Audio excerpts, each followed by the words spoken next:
সেই মক্কা থেকে ভেঙেছে, জেরুজালেম ভেঙেছে, তারপরে আপনার সেই মধ্যযুগে সোমনাথ মন্দির ভেঙেছে।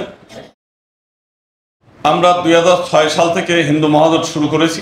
আমাদের মাঝে মহর্ষি রবীন্দ্রনাথ দেবনাথ মহোদয় আছেন, ওনারা সহ আমরা এই হিন্দু মহাজোট প্রথম প্রতিষ্ঠা করেছিলাম এবং 23টা সংগঠন মিলে, সেই সময় 23টি সংগঠন মিলে হচ্ছে হিন্দু মহাজোট।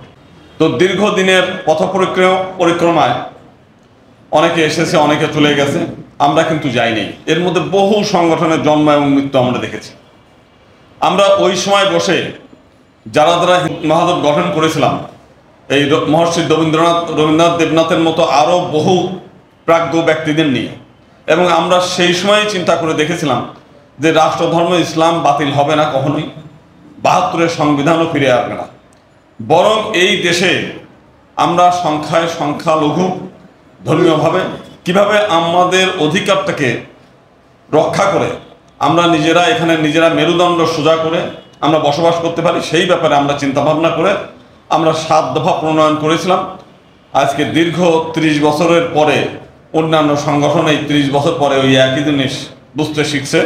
এমনকি যে ঐক্য পরিষদ রাষ্ট্রধর্ম ইসলাম বাতিল আর 72-এর সংবিধান ফেরত আনবে বলে দীর্ঘদিন ধরে তারা কথা বলেছে, সেটাও তাদের সেই দাবি দেওয়া পরিত্যাগ করে এই পথে আসছে।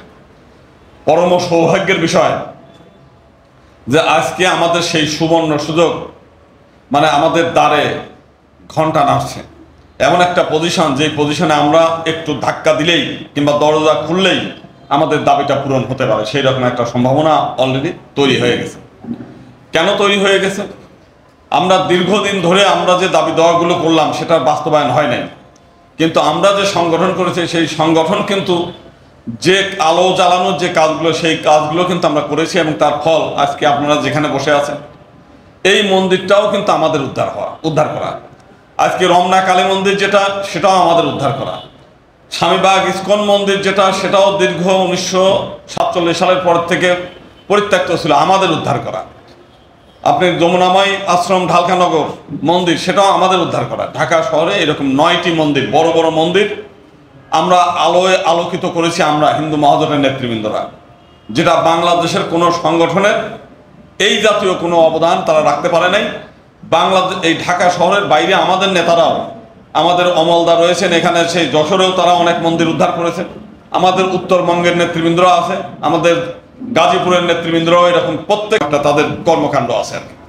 তো সেই কারণে আমরা যদিও এক দফা, যেটা আমরা জাতীয় সংসদের সংরক্ষিত আসন পৃথক নির্বাচন ব্যবস্থা, এটা আমাদের যেমন ছিল, আমরা সংখ্যালঘু মন্ত্রণালয় চেয়েছিলাম, আমরা দুর্গাপূজায় 3 দিনের ছুটি আজকে সবাই চায়, এটা আমরা চেয়েছি দেবত্ব সম্পত্তি সংরক্ষণ, পৃথক নির্বাচনের যে দাবিটা, এই দাবিগুলো যে হয় নাই তার পিছনে কারণটা কি? আমরা এই আন্দোলন ব্যাপকভাবে গড়ে তোলার জন্য যে যতটুকু আমরা আন্দোলন করেছিলাম, সেই আন্দোলন বেগবান ছিল না অতটা। কারণটা কিন্তু বাংলাদেশের হিন্দু সম্প্রদায়ের বেশিরভাগ মানুষই আওয়ামী লীগের সঙ্গে যুক্ত, এবং আওয়ামী লীগ যদি কোনো কিছু করে এটা নিয়ে কথা বলা যায় না। গতকাল দেখলাম যে একটা মেয়ে চিৎকার করে বলছে 550টি মডেল মন্দির হলো না কেন? এরা কিন্তু গত 15 বছরে কিন্তু এই কথাটা বলতে পারতো, যারা করেছে তাদের কাছে না বলে এখন ইউনূস সাহেবের কাছে বলে তো লাভ নেই, কিন্তু তারা এখন বলতে চায়। এখন আমরা দেখলাম যে খুলনায় প্রায় 1 লক্ষের বেশি লোক হচ্ছে রাস্তায় নামছে। বরিশালে আমরা কোনোদিন কিন্তু 10 জন লোক নিয়ে একটা রাস্তায় মানববন্ধন করাতে পারিনি। বরিশালেও কিন্তু আমরা দেখেছি এবার লাখ লাখ লোক রাস্তায় নেমেছে। আজকে চট্টগ্রামে 2 লাখ 3 লাখ লোক রাস্তায় নেমেছে। আমরা যখন এই সরকার ক্ষমতায় আসে, এই সরকারের পিছনের ব্যাকিং কিন্তু সেনাবাহিনী আমাদেরকে ওই যেমন উৎসব মণ্ডলকে দেখতে বলেছে, আমরা গিয়েছি, ওখানে দেখে এসেছি।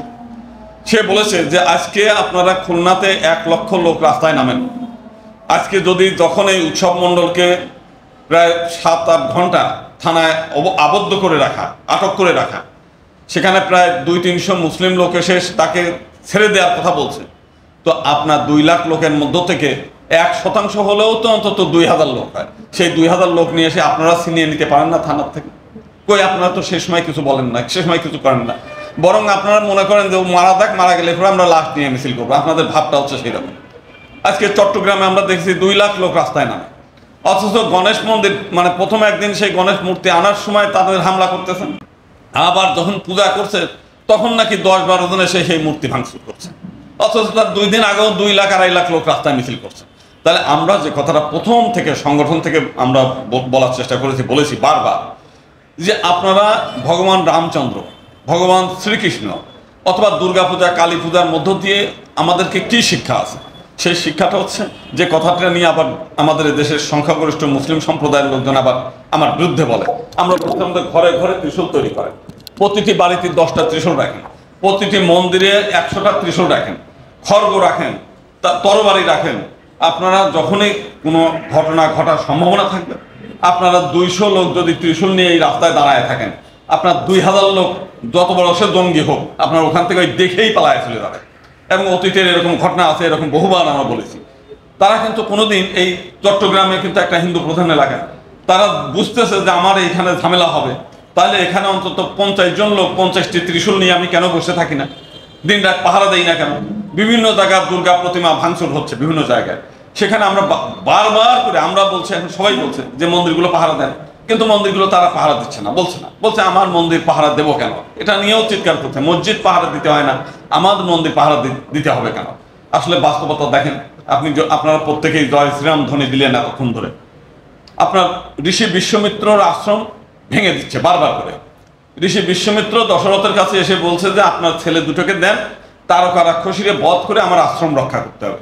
অর্থাৎ রামায়ণের যুগেও কিন্তু আপনার মন্দির ভেঙেছে। আপনি যদি রামায়ণটাকে মানেন, তাহলে বাস্তবতা হচ্ছে আপনার মন্দির ভাঙে। আর আপনার মন্দির ভাঙার তো অন্য একটা ধর্মের একটা নৈতিকতার দায়িত্ব। তারা বলছে যে মন্দির প্রতিমা এগুলো ভেঙে গুড়িয়ে দিতে হবে। সেই মক্কা থেকে ভেঙেছে, জেরুজালেম ভেঙেছে, তারপরে আপনার সেই মধ্যযুগে সোমনাথ মন্দির ভেঙেছে, কাশীর বিশ্বনাথ মন্দির ভেঙেছে, ভাঙে নেই কবে? এতদিন পরে যদি আমার এখন মনে হয় যে আমার মন্দির আমি পাহারা দেবো কেন, তাহলে এতদিন ধরে ভাঙলো, এতদিন কথা বলতেছেন না কেন? মধ্যযুগ ধরে তো ভাঙছে। মক্কা থেকে তার তো গর্বের সঙ্গে বলতেছে মক্কায় 360টি মূর্তি ছিল, আমরা ভেঙে গুড়িয়ে দিয়েছি। জেরুজালেমের মাউন্ট টেম্পলের যেটা ইহুদি খ্রিস্টান মুসলিমরা কামড়াকামড়ি করে, ভেঙে গুড়িয়ে দিয়েছে। আপনার এখনো ভ্যাটিকান সিটি যেটা খ্রিস্টানরা চালায়, ওটাও একটা শিব মন্দির, ভেঙে গুড়িয়ে দিয়েছে। তাহলে এগুলো বলেন না কেন? এখন বিষয়টা হচ্ছে আমাদের সমাজের মধ্যে নেতা নাই, নেতা মানে ত্রিকালদর্শী, যেমন নেতা নাই, অতীত জানে, ভবিষ্যৎ মানে বর্তমান জানে, ভবিষ্যৎ সম্পর্কে একটু চিন্তা করে, এইরকম না। মানে হঠাৎ করেই একটা বাচ্চা ছেলে মনে হলো যে আমি এখন নেতা হয়ে গেছি, সে নেতা হয়ে যখন যা মনে চায় তাই বলতেছে। তার ইতিহাস জ্ঞান থাকতে হবে। তো আপনি একটা রোগী চিকিৎসা করবেন, একটা জাতি ক্ষয়িষ্ণু, ধ্বংসের দ্বার প্রান্তে।